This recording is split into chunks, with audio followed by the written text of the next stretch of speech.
I'm Jan Nussbaum. I'm with Law Career Services, and we're co-sponsoring this event with SELF, which is the Student Elderly Law Forum. Our panel speakers today are David O., who represents clients in the areas of estate planning, trust administration, probate, and conservatorships. David received his law degree from the University of Pacific, McGeorge School of Law, and is a graduate of UC Berkeley. He has lectured for CEB on a variety of topics, including creating an estate plan, drafting revocable trusts, and administering probates. David is a member of the East Bay Trust and Estates Lawyers and volunteers regularly at the Pro Bono Guardianship Clinic in Alameda County. Philip Batchelder is a partner at Mitchell & Quartz in Alameda. He practices trust and estates and has particular interest in issues relating to diminished capacity and end-of-life decision-making. He's also a GG alumnus. James Pujari has been a staff attorney at Legal Assistant for Seniors for the past 3 years. His main areas of practice are elder abuse and conservatorship. And Mario Casano is also a staff attorney at Legal Assistant for Seniors, and she's been there for 6 years. Her main areas of practice are guardianship, immigration, and health law. So welcome. And I'm actually not going to moderate. It's going to be Liz Combs and Katie Flynn, who are the leaders of SELF. So I'm going to get out of the seat and let you guys go to it. Thank everyone for coming. We are the co-presidents of the Student Elder Law Forum. And thank you so much, our panelists, for being here tonight. We're very excited to hear your thoughts. We have just a little list of questions, but I want to start off with a kind of a broad one about elder law itself. I know some of you call yourselves elder law lawyers, some don't, and so I think a big question is what makes an elder law lawyer or someone who practices in the elder law field versus someone who is focusing more primarily on wills and trusts or conservatorships, etc. So the question is, what is the difference between elder law and these specific practice areas, and do you consider yourself an elder law lawyer? Why or why not? And we can just start going down the line. Okay, I'll begin. So our firm does estate planning, and so we draft wills and trusts and advanced healthcare directives, durable powers of attorney. So we don't practice elder law per se, because I know elder law encompasses a lot of things, such as qualifying for public benefits and working out things with health insurance for the elderly community. With that said, though, I would say many clients of ours are what we consider as elderly, being 65 and older. And there's a little bit of overlap, right? I mean, we do represent people of all ages, but a significant portion of our practice are elderly clients. So we don't practice elder law full on, and a lot of estate planning attorneys do. They kind of lean towards that direction because the overlap is inevitable. But we represent clients of all ages, and but it is important that you're aware of elder law issues so that you can spot it and you know what to do in certain situations. We also do conservatorships, which is more elder law related, but that's as heavy as we'll get, conservatorships. We don't really go into helping clients qualify for Medicare, Medi-Cal, SSI, or health insurance, things of that nature. Yeah, I think of elder law as really a series of practice areas. It's not one distinct practice area, and it's such a changing field because of the changes in society. I think most practicing lawyers, when they hear the term elder law, they think of public benefits planning, which may involve areas like Medi-Cal, Social Security, things that David mentioned that I know I never heard those terms once and all throughout all of law school. So it's understandable if it's a fuzzy concept. Our firm also does not engage in public benefits planning, but we have to know, as we do estate planning for people of all ages, really, depending on their circumstances, we have to know where we we need to provide for somebody to have authority to do public benefits planning on behalf of somebody who might be incapacitated, for example. I don't really call myself an elder law attorney. I think my business card says elder advocacy.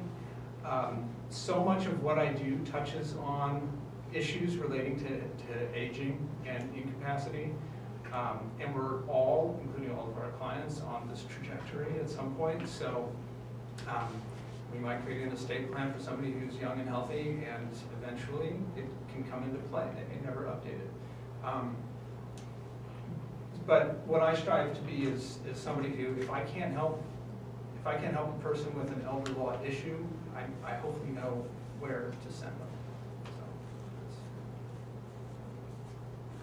And I think I'm going to probably steal from Mary a little because we have talked about this in the office, but I think something we discussed was saying that really elder law, I don't see working with seniors as elder law. I mean, the elderly have all, a wide range of legal issues that encompass, many areas of law. I think, when we're talking about elder law, we're really talking about working with a population versus a type of law. And so what I think, to me, what elder law means is then we're dealing with more specific issues that are relating to the client. Something is very common with us. Philip was talking about capacity issues. I mean, I think that's a constant issue that we have in our practice. Capacity, do you have a client? That in other areas of law, I guess when working with other populations may not be such a big concern that's up front, but really I think it makes it kind of a unique practice. That's something that we're constantly dealing with. I guess because we're called legal assistants for seniors, I do kind of consider myself an elder law attorney. We really try, and as I said, it covers a really wide range of legal issues, and we try our best to make ourselves available in that spectrum that we see as the most pressing needs for seniors. So that ranges anywhere from elder abuse to public benefits, health law, guardianship. So I guess I would probably consider myself an elder law attorney because we're pretty exclusive to seniors and disabled adults. So. Yeah, I would consider myself an elder law attorney. Again, legal assistance for seniors. We always say that we need to speak to the senior. So we get a lot of contact from whether it's social workers or family members, but we want to talk to the senior and hear it from the senior. And like James said, it encompasses a lot of different areas. And there's also, we're a nonprofit, so we are able to assist people with the issues that you wouldn't normally hire an attorney for, because if you're applying for public benefits or you can't afford this overpayment that you somehow incurred with your SSI, you probably don't have the money to hire an attorney to deal with that. So I think we've got a good mix of where you would see elders. But elder law, that's just law, and it's who your client is and the specific issues that that population has.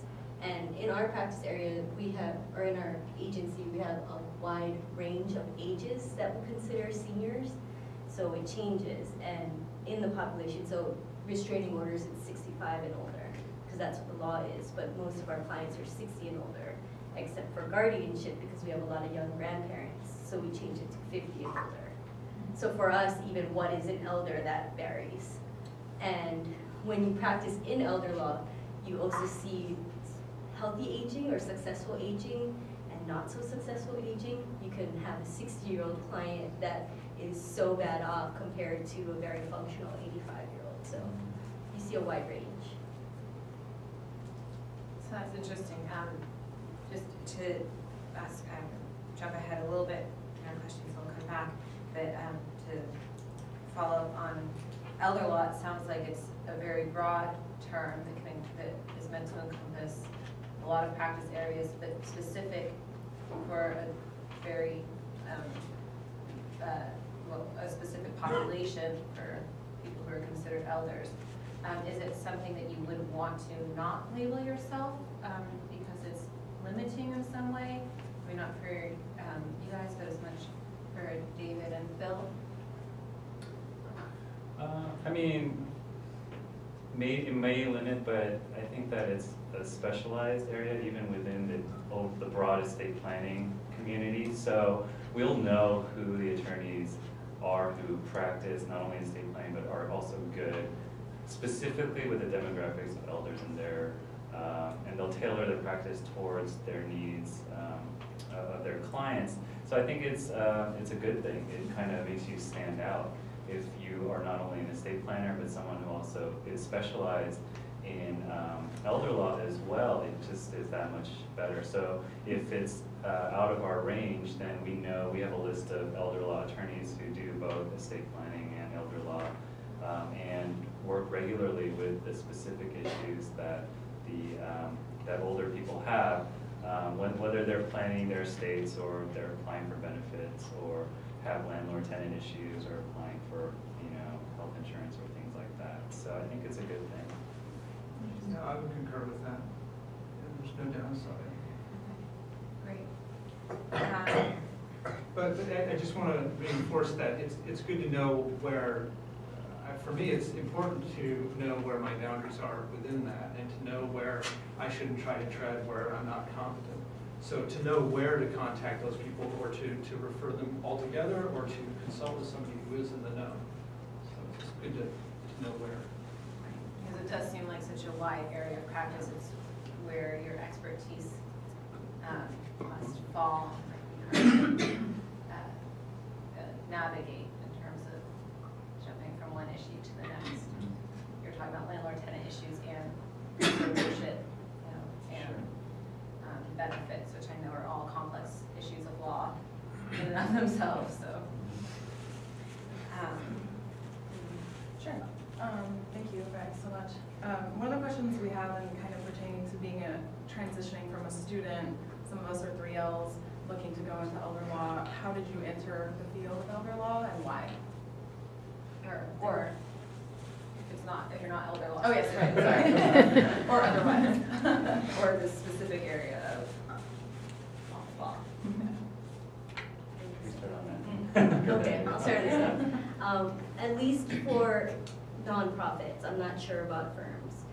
We really look, when we're looking at resumes for new attorneys, for actual experience. So internships, volunteering, that's all a lot more important to me than grades. I was terrible in law school. I have a job, So I actually volunteered at Legal Assistance for Seniors between my first and second year.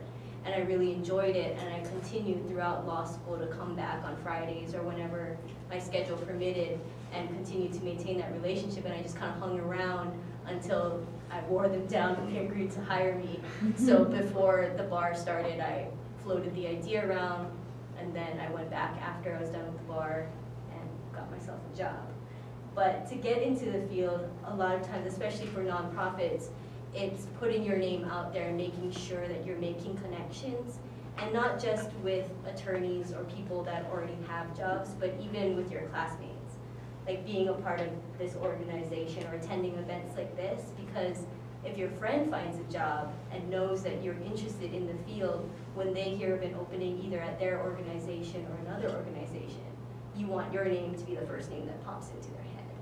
So another staff attorney that works with us was my classmate in law school. And when the job, as soon as the attorney that was leaving gave her notice, before we even put together the job description or posted it, I was like, Kristen, get me your resume now.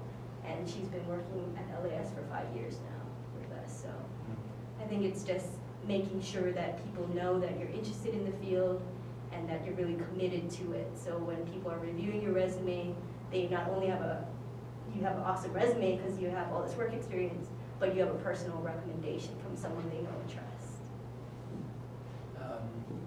Well, I think for me, I took kind of maybe a little bit more of an unusual path. I was a social worker for a lot of years, so I worked with homeless, I worked with transgender youth, newly diagnosed, so I came from very much like a social services background, and decided a little bit later to come back and get the law degree, specifically to go into, I wouldn't say I had seniors in mind when I went back for my degree, but it was certainly going to be some version of public service. And so when I got out, I think I would just echo what Mariel said. I mean, this is probably much more specific for nonprofits, but if you know you want to go into an area, you need to just find a way to get established with an organization, to find some way to volunteer, to just get involved in some way, because like Mariel said, you know, being on the other side of it now, when we're reviewing resumes, it's really not where you went or your grades. It really is who have you worked with, how have you shown that you can work with this population, you can work with difficult clients, and that you can really handle what's going to be. It's a different experience, I think, than a firm. So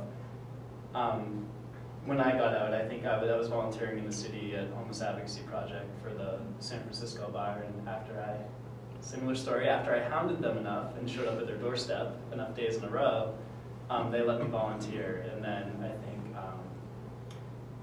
applying for jobs, interviews started coming much more easily. And then, when I learned about legal assistance for seniors, it really did seem like a good fit for where I had come from and kind of what I wanted to use the law degree for. So. And I'm sorry to jump in. No, go ahead.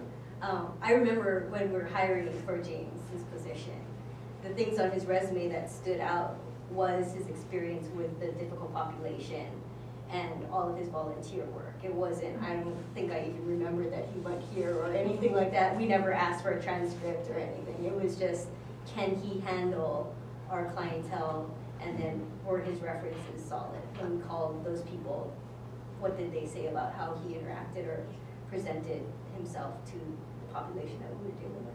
Elder law is very interpersonal. You're dealing with clients who you really need to take the time to sit down and make the connection with. And I think more so than other areas of law, it's a more personal type of law than other types of law, I think. I mean, it's the only area of law that I practice, so I shouldn't really say, but I feel like I probably have a lot more of a connection to my clients than some other areas of law where it's just more of a transaction. So I think you really need to have those really solid interpersonal skills are just essential with seniors, and I think really making that connection.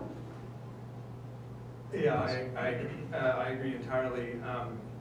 Patience is something that's required on a day-to-day basis, and comfort levels with people who are not in their optimal condition. Maybe having to go to nursing homes. I mean, just as an estate planner, I've gotten called on to go to hospitals and be with people who are in their last days, and to talk with them about business matters. But there is always this interpersonal connection that arises out of that. And to me, that's part of what makes this field so rewarding and so interesting. So it's important too, though, to have appropriate boundaries as well. I would trace my interest in this area to volunteering in a hospice 20 years ago. And I became very interested in end-of-life issues, and then I came to law school for a totally different reason. And when I decided that that wasn't a good reason to be in law school, I thought, well, what really interests me? What can I be passionate about? And it was just not it wasn't a hard decision to make. I found myself in the library. There's this book in the library called The Law of End-of-Life Decision Making, and I found myself, that was like my recreational reading. That's weird, but I just went with it. And there are numerous organizations, numerous attorneys in this field that are wanting to bring people into the fold. And I sort of found myself swept into it just by following leads and networking. So that's how I've arrived where I am. I started in this area because I was looking for a job in like 2007, 2008, and the market was just horrible. So it was really bad. And I interviewed at like 4 to 6 places, and the one that I ended up getting was a trust and estates firm. And so I thought I would just do it just to see what it would be like. And I thought that it would be somewhat boring, but what kept me was just the crazy stories that, I'm sure LAS knows there's just craziness. I think one time I ended up at a psych ward because one of my clients had been 5150, and just these issues come up, and I didn't think that I would have stayed, but now, that was 5 years ago, and I'm still practicing in this area. So I kind of fell into it, but once I stayed here, I just kept, marching along, trying to hone it, craft it, get better, and learn as much as I can. And when our firm gets calls from potential employees or people who are seeking employment, we take them out to lunch, but we tell them we can't hire them at that time, but at this time, but we always take them out, and we always encourage them to do what the other panelists have said. Volunteer, that's how I met Philip. We were volunteers at the court, but volunteering is great. Volunteer at LAS, you know, they're awesome, they're amazing. So. Thanks, it's a wide variety. And also probably to get more variety from you guys, what is a typical day like in each of your positions?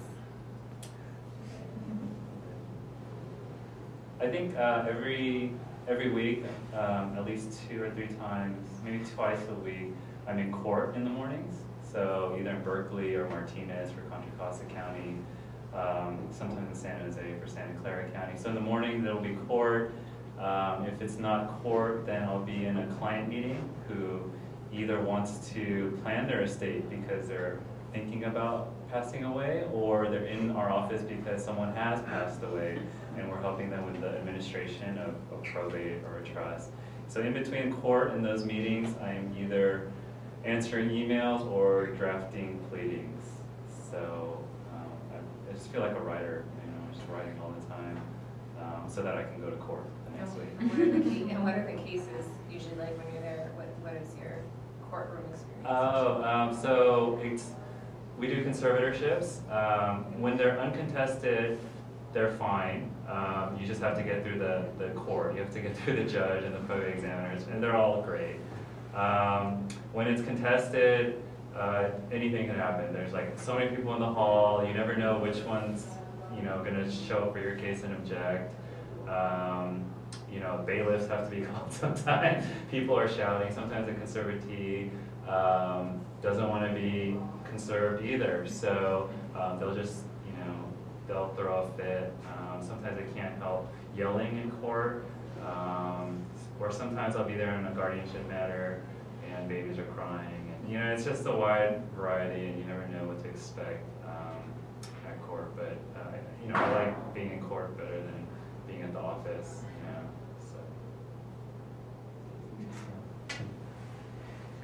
Now, I haven't been in court very consistently. It seems to go in bursts depending on what matter I'm dealing with. So on a given day, I have a whole series of projects and clients, and they're extremely varied. I mean, sort of the categories are trust administration, probate, planning, estate planning, and then I have, you know, half a dozen cases that are all over the map.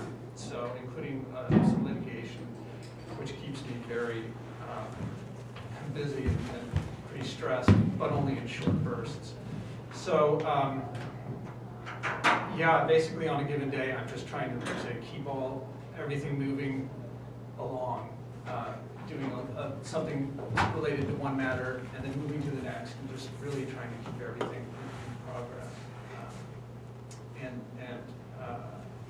I do spend a fair amount of time trying to continue to educate myself, going to brown bag lunches with East Bay Trust and Estates lawyers, which we'll mention later, and other opportunities like the guardianship clinic in the Berkeley courthouse. That's a great place to jump in, you know, and you don't have to be a lawyer to jump in, and doing things like that to keep myself sharp.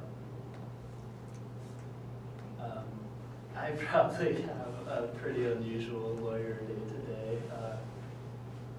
I spend a lot of my days trying not to get hurt or killed. So I practice elder abuse, and you know, we take a lot of referrals from Adult Protective Services, and a lot of my clients are in East Oakland, and I'm doing home visits by myself.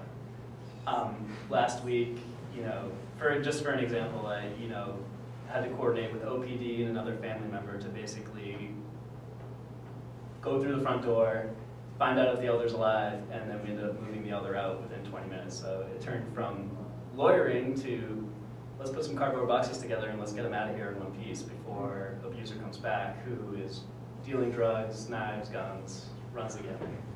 So I mean, I say that jokingly, but it really is, I'd say, a fairly unusual lawyer experience. It keeps things interesting. We'll say the stories are good, but it's it's very hands-on, and in a lot of ways it's very rewarding because it's a very tangible, very tangible experience in that, we're really trying to make quick impacts to seniors who are probably having their lives threatened at some point. The court experience, we're in probate some, which is good. I'm probably in court 2 to 3 days a week, depending. Probate is exactly how David described it. And I also do, the restraining order court is always on Fridays, and that tends to be a little bit less organized than even what David mentioned. People threaten to kill you in the hall. They what? They soil themselves in court. It kind of is the wild, wild west. You learn probate, it's actually kind of funny. I feel like I can be more of a lawyer because in restraining order court, I mostly feel like I'm trying to juggle people and make sure that nobody gets hurt, nobody soils themselves, somebody does. It really kind of is, but it's a great experience because it really teaches you to be on your toes. I think something I've learned in being in court so much and having it, there's so many balls you're juggling and it gets thrown from all different directions that you really learn to be good on your toes. And I go in there expecting one thing, and inevitably 6 or 7 other things happen, and including the judge appointing us from the bench, which isn't really technically happening, but the judges know us at this point, and basically is taking a case and talking to someone in the crowd basically and trying to assess instantly what's going on while we're waiting to get the case called. So it's kind of no shortage of excitement. It definitely does keep me busy, and entertained probably is the wrong word, but it keeps me very busy. So Jim and I watched this today. You guys watch Saturday Night Live with Louis C.K.?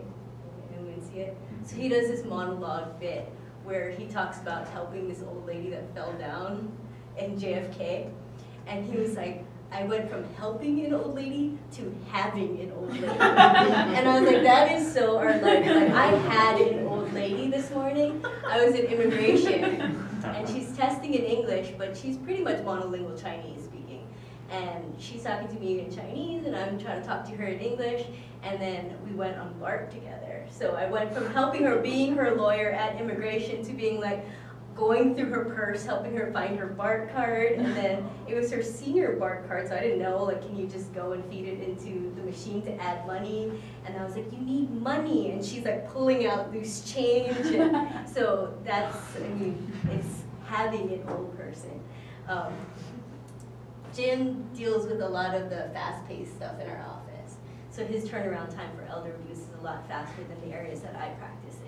And also for conservatorships, LAS is written into the local rules to be appointed to represent the conservatees. So that's also fast-paced. When the petition's coming up, we might just get an order faxed over from the court saying you have to go out and meet with this old person before the hearing in a couple of days. So that's why Jim's running around like a crazy person. I have more of a slow-paced stuff. I do guardianships, immigration, and health law. So that you do work and then you kind of throw it out there. Guardianships, you have a relatively predictable timeline, but with the others, with health law and immigration, you don't know when your hearings are going to come up.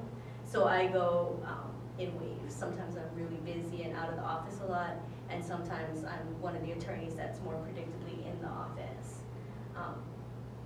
I guess it might not necessarily be the elder law field, but by the nature of our agency, my days very varied. So I started the day doing immigration, then I came back to the office and finished a guardianship petition. So you're doing a lot of different things and changing hats a lot and returning phone calls. So that's our day, but it's not that bad. No, it's great. Yeah, it's I stayed for 3 mean, years, don't get me wrong. No, yeah, and then nonprofit, I'm gonna put a plug in for nonprofit. Your hours are great. And depending on where you work and the people that you work with, like I think we work with a lot of really great people that are really dedicated to it, and our hours are 9 to 5. My hours are like 9:30 to 5:30.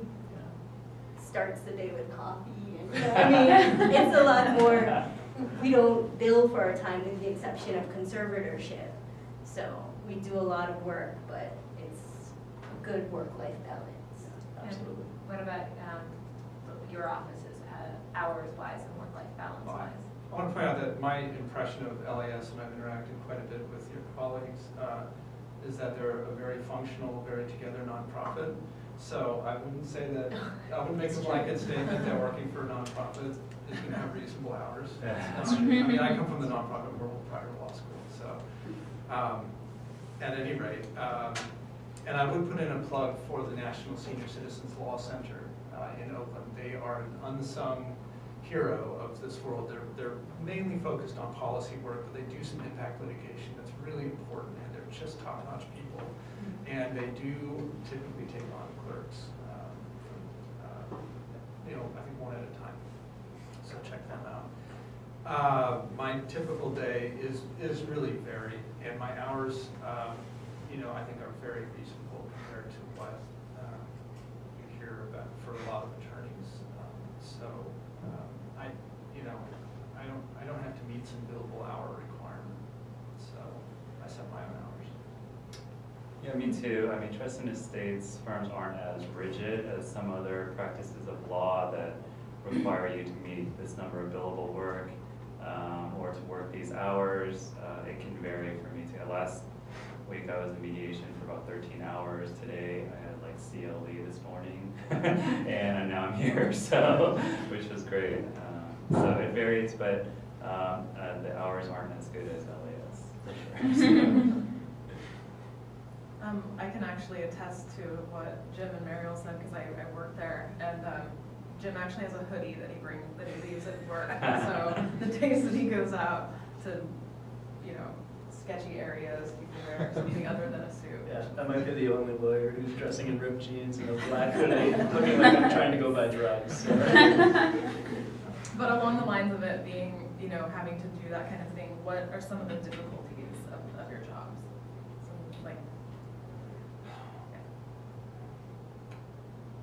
I think for me, when we're trying to help elderly people is getting to them before the hurt is done, before the perpetrator has already, absconded with the money, or before they've actually injured the elder.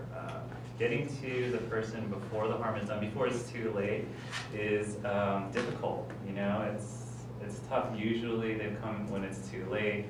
We could seek relief in the courts, but practically speaking, what are we really going to accomplish for them? And even if we get a judgment, is the elder going to see any of their, property back? Probably not.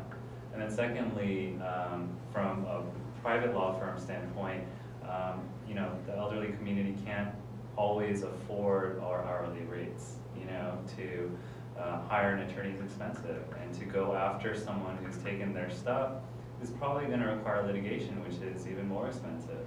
So, that's kind of a dilemma that I find, and it's pretty sad. But it's great that LAS exists, right?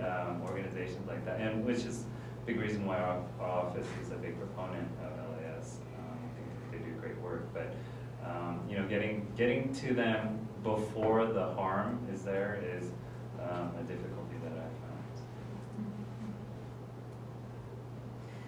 found. I would say, a big draw for me in the trust and estates and in this area in general is that it's immensely practical. The issues that arise touch on everybody's family at some point.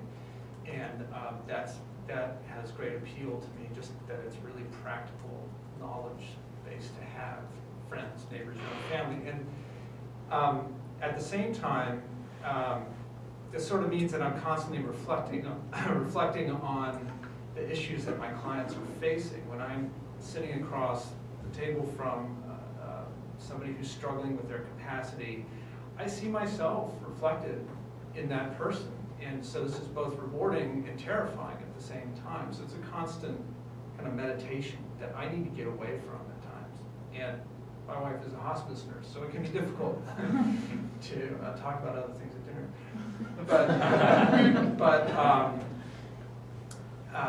So that's really difficult. Is how it overlaps with personal fears and whatnot. But I would say, detaching for myself for a second, that just dealing with people who are incapacitated or potentially incapacitated is enormously challenging. And especially as a pretty new attorney, I don't, I'm on a steep learning curve still. And so just even without the issue of capacity, sometimes the ethical issues are murky enough. You throw that in there and it's particularly challenging. Such a gray line, as to whether or not someone has capacity. It's so hard to tell. We're not Yeah, we're not neuropsychs, and it fluctuates from day to day, and who knows what they're feeling that day. I made the same mistake. I married a social worker, so we're the downer at every party. I think David's point, you both bring up really good points. I think the frustrating part of the job for me is a lot of times, we're stepping into a crisis that's developed typically within a family for a lifetime. These are people that are enmeshed and they play different roles at the same time within these families, and I think getting over the urge or getting over the expectation that I'm going to go in there and I'm going to fix it is a really big step. I think it took a while to realize that, like I said, these are such complicated families and these are such long gestating issues that I think a lot of time the damage has been done. And it's been done big time. And it's family, so, they're not quick to report it. So a lot of times you step in there, and I've just been floored at what people will do. And it's tough to see on a real consistent basis to have the day-to-day be these emotional family issues that are typically crisis-based. It's hard not to personally involve yourself. It's hard not to let your emotions get in there. And I think it's always constantly evaluating and trying to keep a perspective on it about what's realistic, what can be done, and litigation, a lot of times you'd love to do it, but it's just not practical. You're not going to get it back. And I think it's a lot of times helping these families and these seniors move forward, and that's a really difficult thing a lot of the time because the things that have been done can be, tragic. So it's hard, but I think a lot of it can be, just trying to get some perspective and try to move people forward a lot of the time. I think there's different types of difficulties. There's difficulties in getting your day-to-day job done working with seniors. Like I said before, there's a wide range of how functional some seniors are. Some seniors will email you, and then other seniors, they can't even talk on the phone because you're screaming and they can't hear you. So there's difficulties with communication, there's difficulties with difficult family members that they're not your client, they want to know what's going on, but mom or dad don't want to tell them, and they're calling you and yelling at you, or sometimes they may seem well-intentioned, but you don't know whose side they're actually on, if they're doing it for themselves or they're actually trying to help the parent. We have difficulties with language barriers, and even just sitting down with them. Some clients can't come to our office, so Jim will go out and do home visits, or making sure your meetings don't go that long so they don't have to sit in your office without food or something like that for extended periods of time.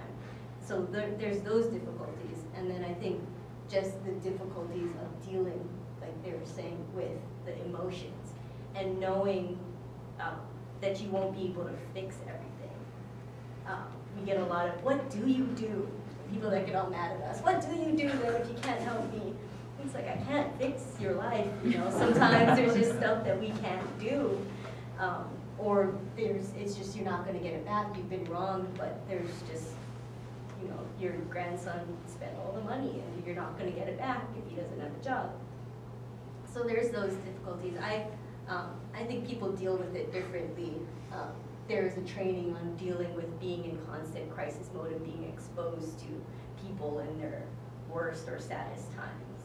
And then the way that I kind of deal with it is that even though it sucks and I can't help the person, like I spoke to some woman today that her husband died in August, and she didn't have the money to take his body and cremate it. So they told her, well, you can have it be an unclaimed body, which I don't even know what they do then. So she said, okay, well, what do they do? It's a mass burial. Unclaimed bodies are mass. So she didn't have the money to take her husband, so she chose that option, and then she never got a death certificate. And when she finally did get the death certificate by going to the county, her name wasn't anywhere as a spouse. It was all unknown. So then that triggered a whole other bunch of problems. She can't get Social Security death benefits. She can't get his life insurance or access to his pension because nowhere is there a document that says that he's dead and she should be entitled to it.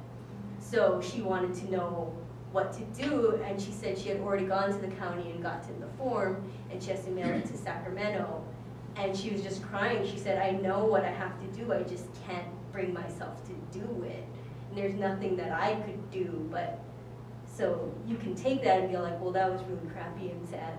But then, at least I talked to her, you know. I don't know when the last time somebody actually spoke to her or listened to her problems, her sad story.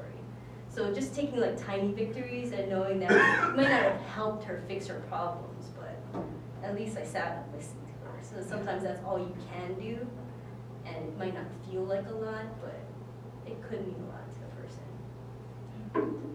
Can I add one real quickly?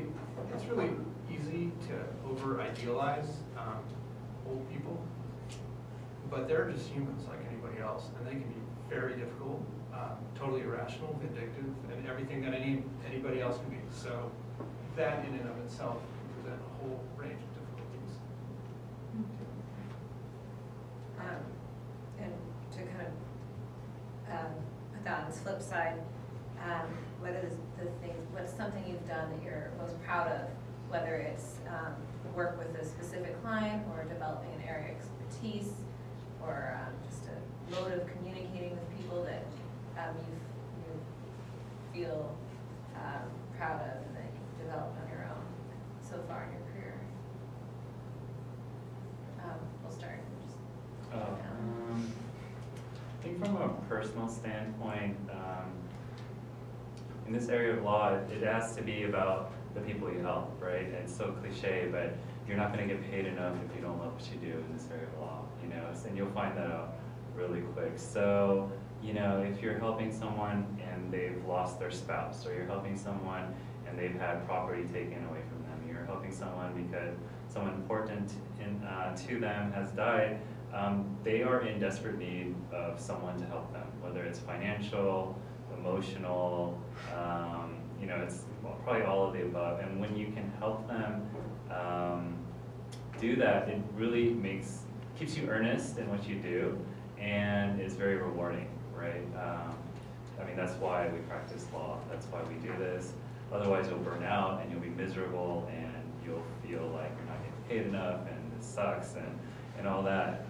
But you know, if you can derive your motivation and your drive from that, I think it's worthwhile.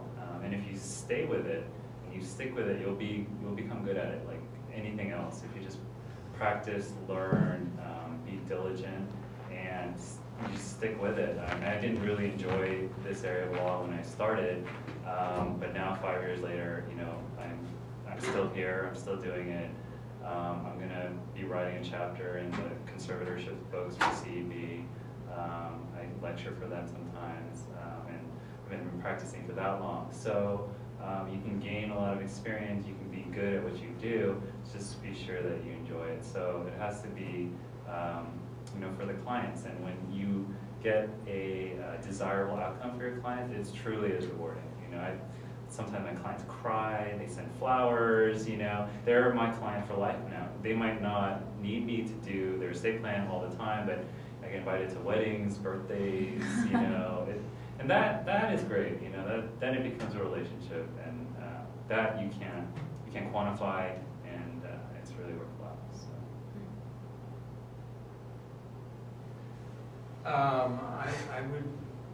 I would say one thing that worked really well was the first substantial case I ever got, which was offered to me on a Friday night by a former professor of mine who taught the one elder law class that I couldn't find, which was at Cal.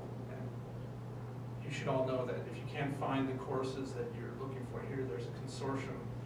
I think that's what it's called, a consortium, where you can take a class at another campus. So look at what they're offering at USF. Look at what they're offering at Cal. Or Santa Clara has an elder law program.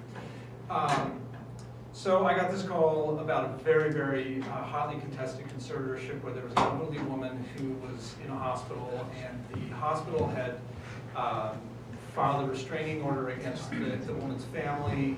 There were 5 sisters who had been caring diligently for the mother for years. They were the worst nightmare for this hospital because they were vigilant, they were advocates, they were unafraid to challenge the doctors, and things went bad right from the start. And so this professor calls me Friday night and says, well, they're going to mediation on Tuesday. Will you represent them?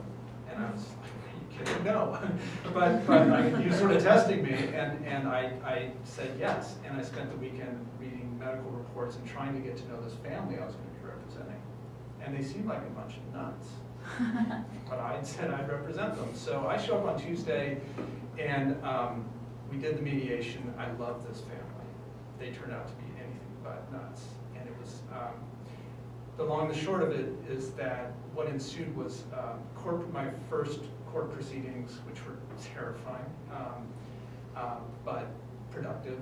And essentially I was able to arrange for this family to be with their mother for the last couple of weeks of her life. And otherwise they had been shut out completely. So I felt that was really good. You know, I have a lasting bond with that family. So I'm excited about that. Yeah, I mean, I think if I really think about it, I just go back to specific cases. I mean, I really think over the course of 3 years that I've saved a few lives, or I've helped save a few lives, and that really is something, when I'm really not feeling happy about the job, something that I think about that really is pretty powerful. And then the stories. I mean, the stories you will get in this area of law are just, you really can't write stories that are, and I mean it in a positive way. I mean, I met somebody who knew Martin Luther King. I've met Holocaust survivors. I've met people who have done just, you know, traveled the world. Just people who've done amazing, phenomenal things. And there's no other way that I would sit down with these people and really get these stories. And I don't think many people do. So I mean, it's really a reward unto itself, just like you meet such a variety of people and experiences. And, you know, that coupled with, you know, really believing, I mean, I think for us, and I know there are a lot of good attorneys out there, I think the nonprofit structure also kind of strips away any pretense that might be there. I mean, I feel good about what we do. I feel good when I sign a contract with a client that I'm not going to charge you. I mean, besides the conservatorships, when I meet with the client, you know, there's no other motive for me other than I'm here to help you, and I believe in what you're telling me, and I believe in what needs to happen.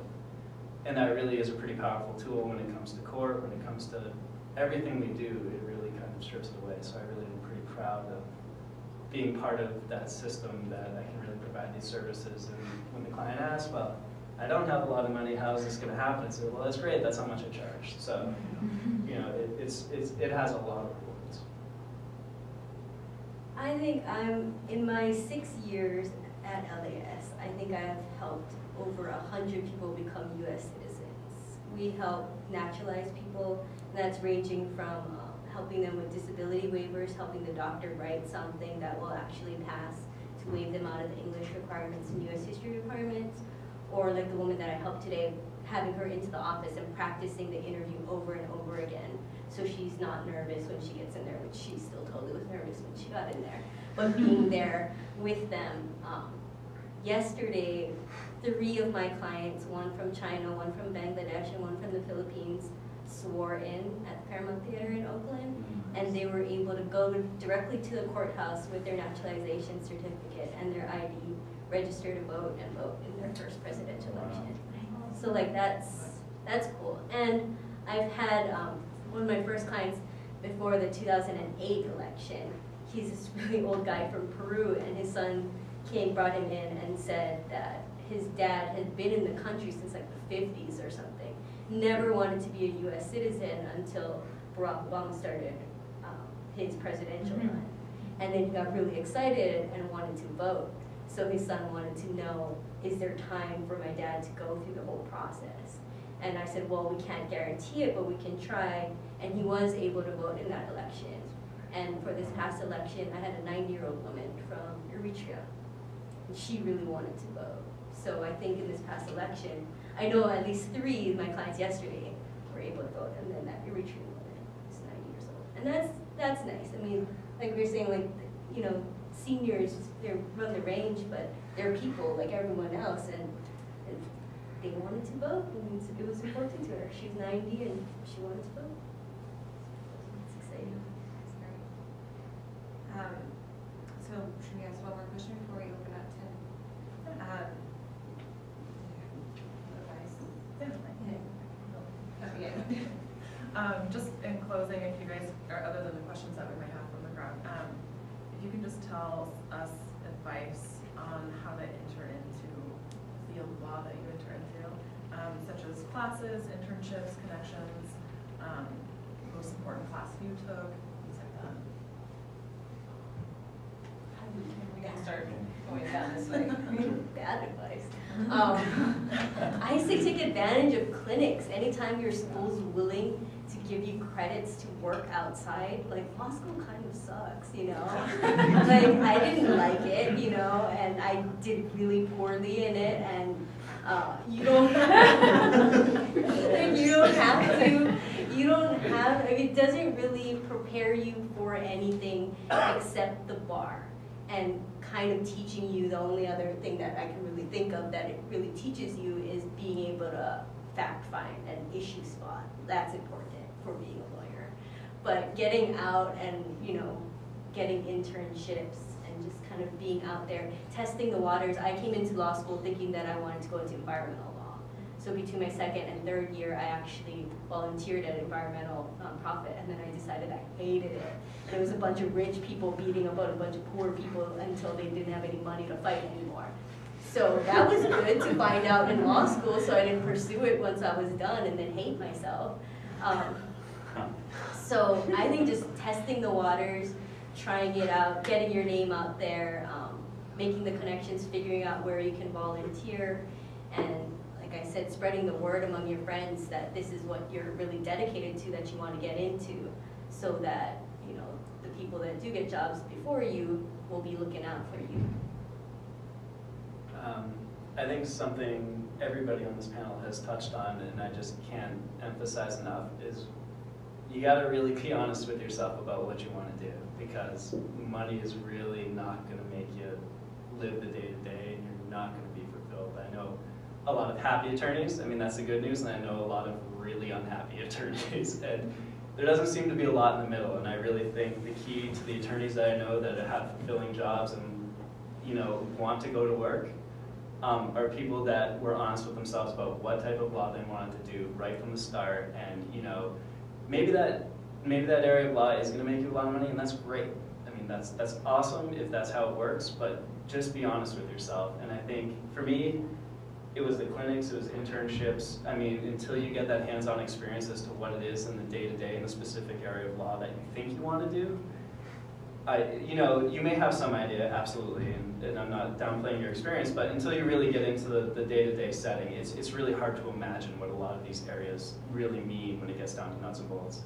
I also in law school thought I was going to do environmental nonprofit. I actually took the clinic here at GGU, which I can't plug enough if you're interested actually. It was a phenomenal clinic, they were amazing. But then getting the internship afterward and kind of starting working with seniors, I mean, it really is that hands-on experience that's going to tell you right from the start what you want. And I knew within a week, you know, you're going to know quickly, does this work for me, does this not work for me, does the setting work for me, does it not? So just be honest with yourself. And I mean, I just mean that in terms of, it doesn't matter if you do elder law, it doesn't matter really what you do, but, you know, to have a fulfilling career, you just got to find what you're into and stick with it and get passionate about it and throw yourself at it. I agree with that, but the realities of the job market are such that you might have to do something, whatever you can do. And you know, there is a lot that translates from one practice area to another. But to the extent that you can, I mean, definitely follow your passions, your interests. As far as how to get into it, okay, there's the National Academy of Elder Law Attorneys. That's a national organization. There's a local Northern California chapter. If you're interested in attending a lunch for $10 and seeing what they're about, I'll leave my card here, and you can contact me about that. There is CANNER, California Advocates for Nursing Home Reform, probably some of the most strident activists defending the elderly, particularly in the nursing home setting, but also in a range of other practice areas. And they have internship opportunities. There is East Bay Trust and Estates Lawyers is also an excellent group.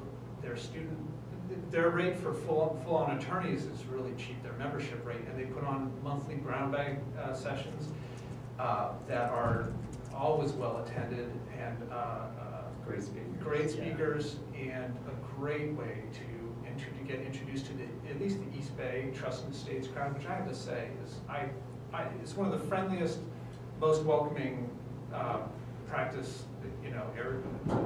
set of colleagues that I could hope to have.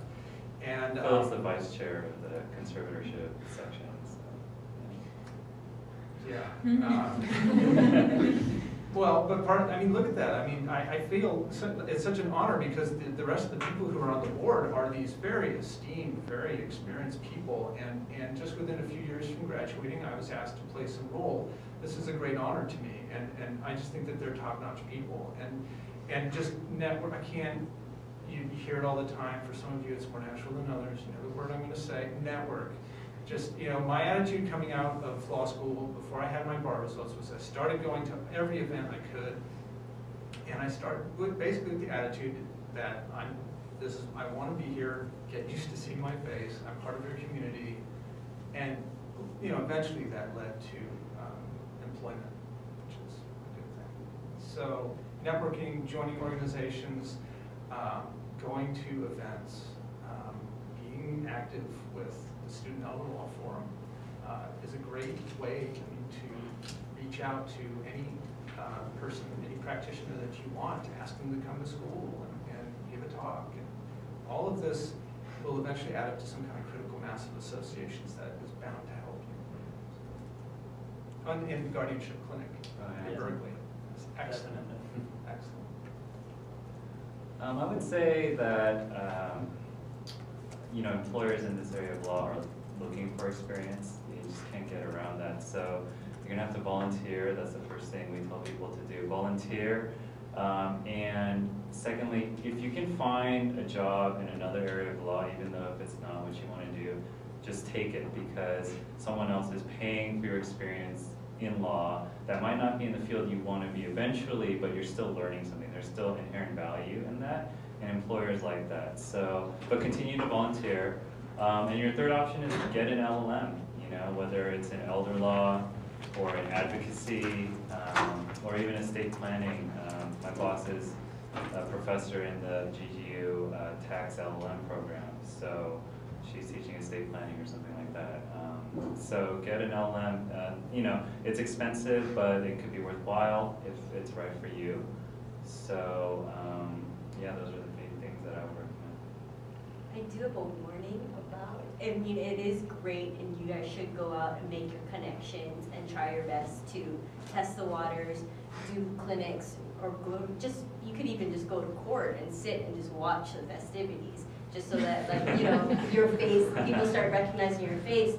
But be careful, because it is a very small, tight-knit community. It's the same probate characters, it's the same people that you're going to see in elder law. So you want to be very professional in how you handle your internships. If you commit to an agency, respect that commitment, even if you get a more lucrative position later, or at least be very upfront with them if you're still deciding, because I still remember people that shafted us, like agreed to come and work for us and then spent 1 week with us and then left to get a firm job.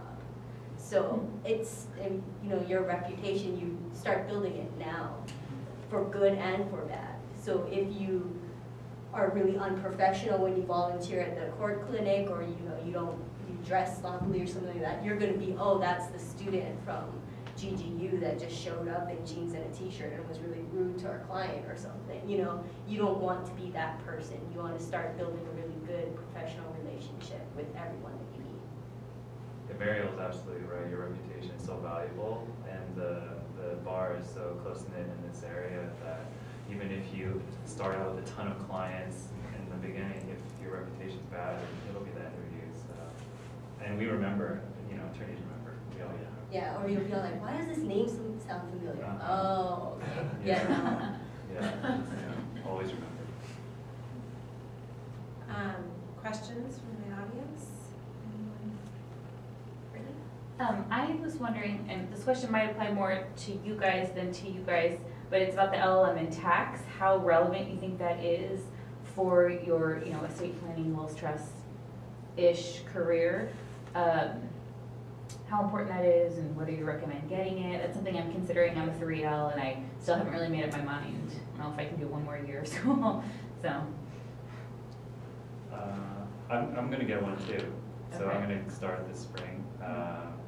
Not at Golden Gate, but at Boston University is where I'm starting.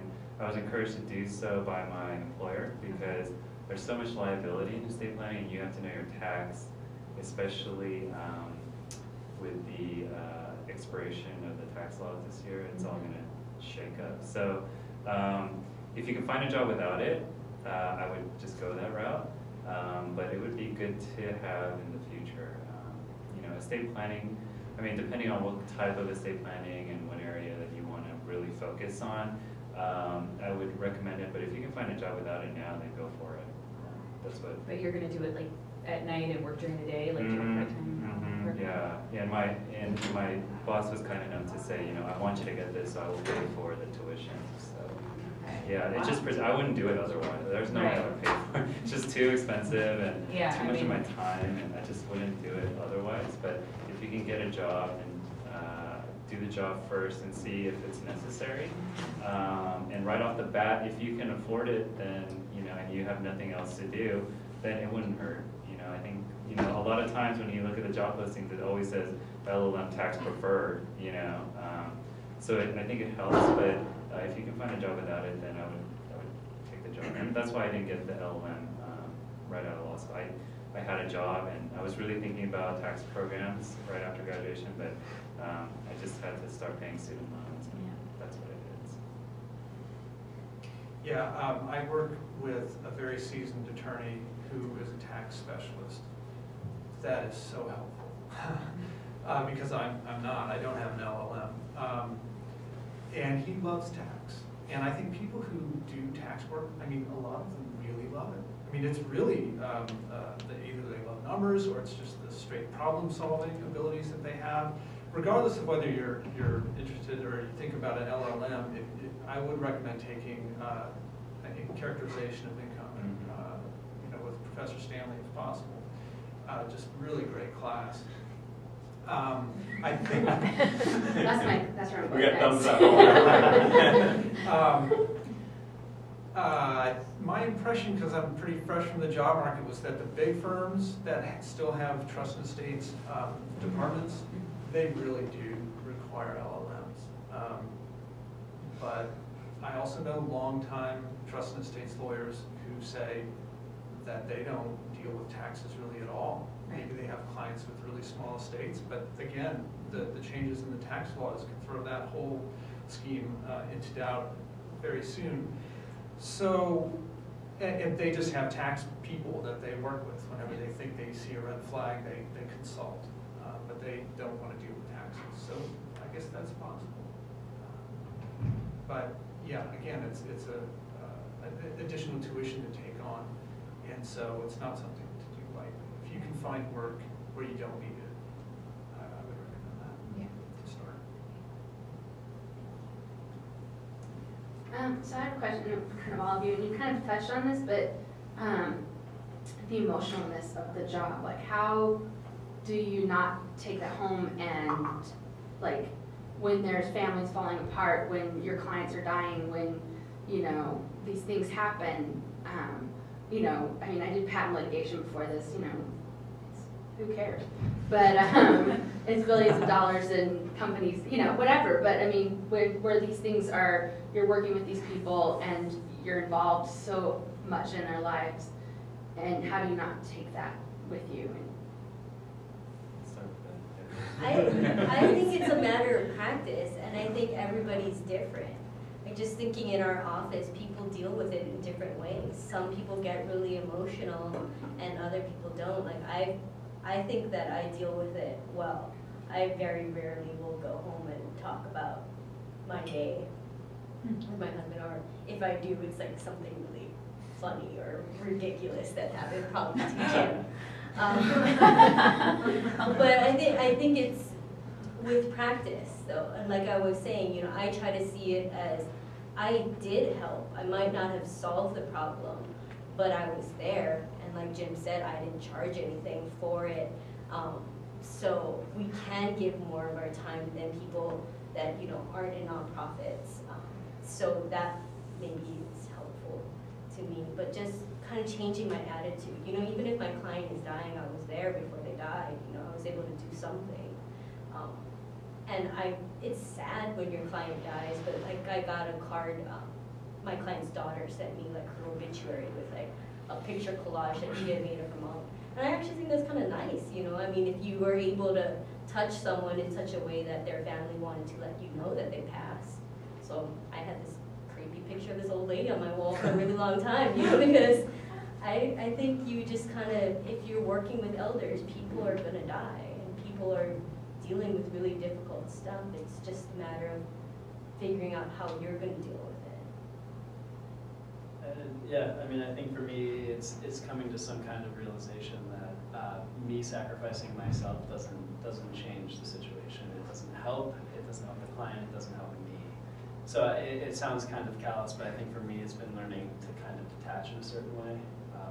You know, obviously, I'm giving them everything I can to do what's right for them, but it's really trying to emotionally take a step back from these situations and realize, you know, like I said earlier, I didn't create this situation. I mean, that's an obvious one, but you know, when you really get into this, it can get really muddled and saying, you know, I didn't do this, I'm gonna do what I can to help, but it's not my life. I'm gonna go home to my wife and my family. And I think for me, having other hobbies, I love rock climbing, so I'm out a lot of weekends in Yosemite, and just keeping that work-life balance that Mara was talking about is really important to me. So I think, you know, I think where it gets hard is you can get really caught up in work. So I think you really need to be, you know, just checking in with yourself a lot and being honest about where you're at. You know, right now I'm actually starting where I'm not going to be taking elder abuse intakes for a couple months. We've come to a decision after 3 years that, you know, I need a break.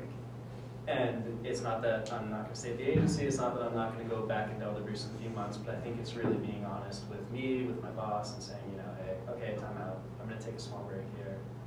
And, you know, just be honest with yourself. And it's a struggle. I mean, it's always going to be a struggle. You know, at least for me, like, I wouldn't be in this area of law, and we always joke around, like, I wouldn't be working where I work if I didn't care, and if I didn't, you know, have this emotional attachment to these people. So it's kind of the catch-22. It's what makes you really good at the job, but it's also, if you're not careful, is what's going to be your downfall. So I don't think there's any perfect answer. I think it changes from person to person, but just be aware of it, try and take care of it as best you can. If you need help, you know, be vocal about it. I think if you're an ethical attorney, then whatever contact you have with this person helps them. You know, you're not doing them harm. And even if you're turning down their case, you listen to them and you considered it. I think that's helping. Yeah, there's an idea of that the practice of law can be therapeutic. There's an awful lot of law practice that is totally non-therapeutic for everybody involved. You know, and I think a lot of litigations like that, where the lawyers can really suffer too. And so what I hear you two talking about is this idea of boundaries, appropriate boundaries. And I would say that I have a much better grip on my boundaries now than I did, you know, in my more idealistic youth. You know, where you know, at some points I didn't, you know, it's like I was trying to save the world or something. I'm not out to save the world anymore. And that helps me be a lot more at peace with myself and how much I can give reasonably to my clients. Yeah, you just need to find an outlet.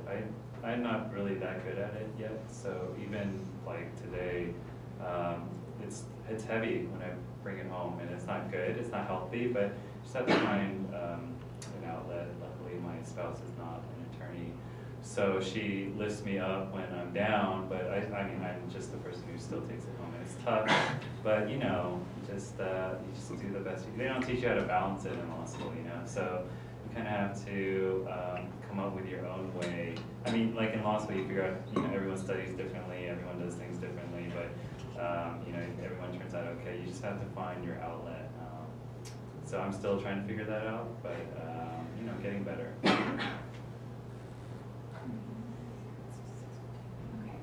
Well, unfortunately, we have to end this. It's been really interesting and compelling. Thank you guys so much for your Thanks, thoughts guys.